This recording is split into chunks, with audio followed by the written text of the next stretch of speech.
Áudio 24, página 175, vamos iniciar o capítulo 7, organizar, delimitando os compartimentos certos.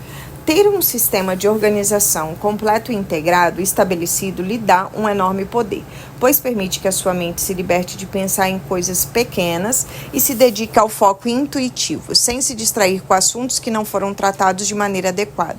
Para que isso aconteça, no entanto, seu sistema físico de organização deve funcionar melhor do que o seu mental. É necessário uma organização hermética para que você mantenha o foco no horizonte mais abrangente e elimine a pressão constante de lembrar e ser lembrado. Ser organizado significa que cada coisa deve estar no lugar equivalente ao que ela significa para você. Se decidiu que algo lhe serve de referência e o arquivou onde seu material de referência deve ficar, então está organizado. Se precisa de um lembrete de uma ligação que deve fazer e colocou no lugar em que estejam os lembretes sobre ligações, está organizado. Embora simples, esse critério envolve uma questão importante: o que certa coisa significa para você. Muito do que as pessoas tentam organizar não foi previamente esclarecido, como visto no capítulo anterior. E mesmo tendo sido, ainda é possível fazer distinções mais refinadas que aumentarão seu poder de criatividade e controle. Tratarei disso nesse capítulo, enquanto conduzo pelos passos e ferramentas de organização necessários para processar a caixa de entrada. Ao começar esse trabalho, você criará listas e grupo de itens que quer organizar e, invariavelmente, pensará em mais itens para incluir. Em outras palavras, você não vai necessariamente criar seu sistema de organização de uma vez. Ele se desenvolverá à medida que você processar a tralha e testar se pôs tudo no melhor lugar para você. Ele vai desenvolver à medida que você o cria. A diferenciação essencial das coisas que têm mais significado para você será verdadeira para sempre, mas a melhor estrutura para gerenciá-la daqui a um ano pode ser diferente do que adotou para lidar no seu mundo hoje. Preciso criar um sistema ou serei escravizado por outro homem. A camada externa do diagrama do fluxo de trabalho da página seguinte mostra as principais categorias em que podem ser encaixadas à medida que você define o que elas são e o que precisa ser feito. As categorias básicas são as categorias básicas. As 7 categorias básicas de coisa que você vai querer acompanhar e gerenciar a partir de uma perspectiva organizacional e operacional. Lista de projeto, material de suporte a projetos, ações e informações a serem inseridas no calendário, lista de próximas ações, lista de aguardando resposta, material de referência, lista algum dia ou talvez. A importância dos limites bem definidos. É fundamental que todas as características se mantenham bem distintas uma das outras. Cada uma representa um tipo de acordo que fazemos com nós mesmos, dos quais devemos ser lembrados em determinado dia e de certa maneira. Se eles não forem bem delimitados e começarem a se misturar, muito do valor da organização será perdido. Por isso, para se tornar organizado, é essencial que você capture e esclareça especificamente qual é a sua relação com cada uma delas. A maioria das pessoas quer criar mais controle em seu mundo apenas se organizando, mas acaba reagrupando inventários de coisas ainda não esclarecidas. Entretanto, uma vez que você tenha percorrido os processos que sugeri antes, terá bastante clareza do que precisa acompanhar e uma maneira muito prática de classificá-las e criar suas descrições.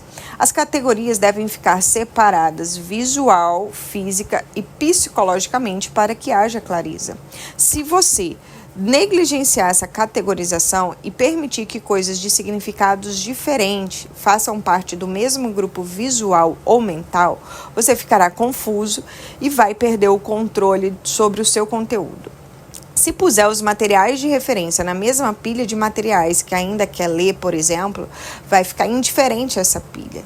Se incluir na lista de próximas ações que deveriam estar no calendário, porque no calendário porque devem acontecer em dias específicos, então não vai confiar no calendário e precisará acessar constantemente a lista de próximas ações. Se você tem projetos a respeito dos quais não vai fazer nada por um tempo, eles devem ir para a lista de algum dia ou talvez. Assim, você poderá lidar com a lista de projetos com foco para colocar as ações em práticas. Mas, se um item da lista, aguardando resposta, foi incluído na lista de ações, você vai continuar sendo incomodado por pensamentos não produtivos. Tudo de que você precisa são listas e pastas.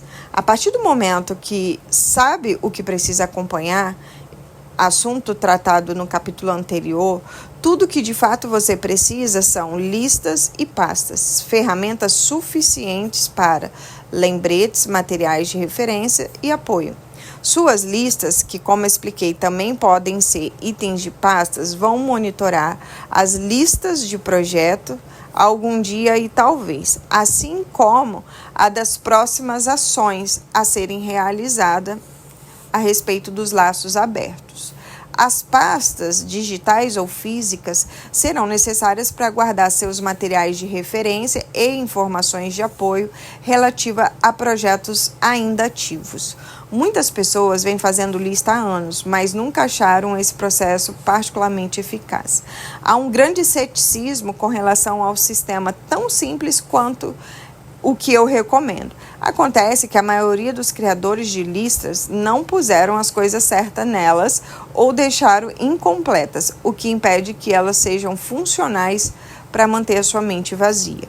No entanto, quando você sabe o que deve entrar na lista, tudo fica mais fácil, então você vai precisar de um modo para gerenciá-las. Eu não daria um centavo pela simplicidade que há aquém da complexidade, mas daria minha vida pela simplicidade que existe para além dela. Como eu disse, você não deve se incomodar em criar uma estrutura externa para as prioridades em sua lista, que terá que ser reorganizada e reescrita conforme as coisas mudarem. Tentar impor algo físico tem sido uma grande frustração para a organização de muitas pessoas. Você vai priorizar de forma mais intuitiva ao ver a lista inteira em vez de uma quantidade de itens inconstantes. Sua lista é apenas uma forma de monitorar o inventário de laços abertos com os quais se comprometeu e deixá-lo disponível para revisão. Quando me refiro à lista, tenha em mente que isso não significa nada mais do que um grupo de itens com características semelhantes. Uma lista pode parecer com pelo menos uma de três coisas: uma pasta de arquivo ou um recipiente com itens escritos numa folha de papel por categoria, uma lista de verdade com título numa folha de papel, geralmente um fichário de folhas soltas ou num organizador ou num planner, ou um inventário de itens numa lista de software ou aplicativo. Organizando os lembretes de ações. Se você já esvaziou sua caixa de entrada, sem dúvida criou uma pilha de lembretes de pendência, com ações de mais de 2 minutos, que podem ser delegadas a outras pessoas. Provavelmente você terá algo em torno de 20 a 60 ou 70 itens. Você também acumulou lembrete de ações que delegou a outras pessoas e talvez algumas coisas que precisam ser inseridas no seu calendário ou na categoria algum dia, talvez. Você vai querer classificar tudo isso em grupos que façam sentido para você, a fim de poder revisá-los como opções de trabalho ou quando tiver tempo. Você também deve dividi-los do modo mais apropriado para organizá-los, seja como itens ou em listas físicas ou digitais. As ações que entram em seu calendário. Para fins de organização, como disse, há 2 tipos de ações: aquelas que devem ser feitas num determinado dia e ou horário, e aquelas para fazer assim que puder, levando em consideração os outros itens do calendário, algumas até com prazo de entrega. As ações do calendário podem tanto ter horário específico, como por exemplo de 10 às 11 com reunião com o Jim, quanto um dia específico, ligar para a Raquel na terça-feira para ver se ela recebeu a proposta. O calendário deve mostrar apenas o cenário árido em volta da qual você executa o resto das ações.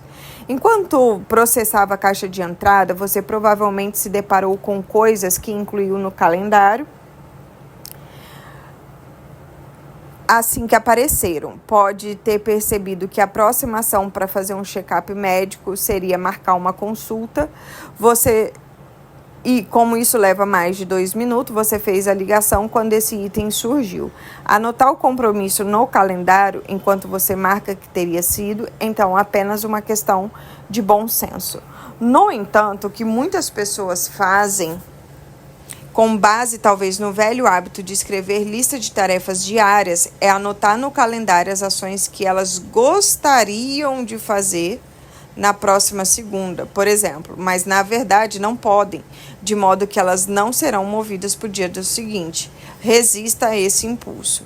Considere seu calendário um território sagrado que mostra exatamente os limites intransponíveis dos seus compromissos para aquele dia, que devem ser vistos numa olhada rápida quando você está com pressa. Isso vai ser muito mais fácil se as únicas ações anotadas no calendário forem aquelas que você definitivamente tem que fazer ou ser lembrado naquele dia. Quando o calendário recebe o papel que lhe é devido de organização, a maioria das ações que você precisa fazer são deixadas na categoria, assim que possível, depois de todas as outras coisas que tenho que fazer.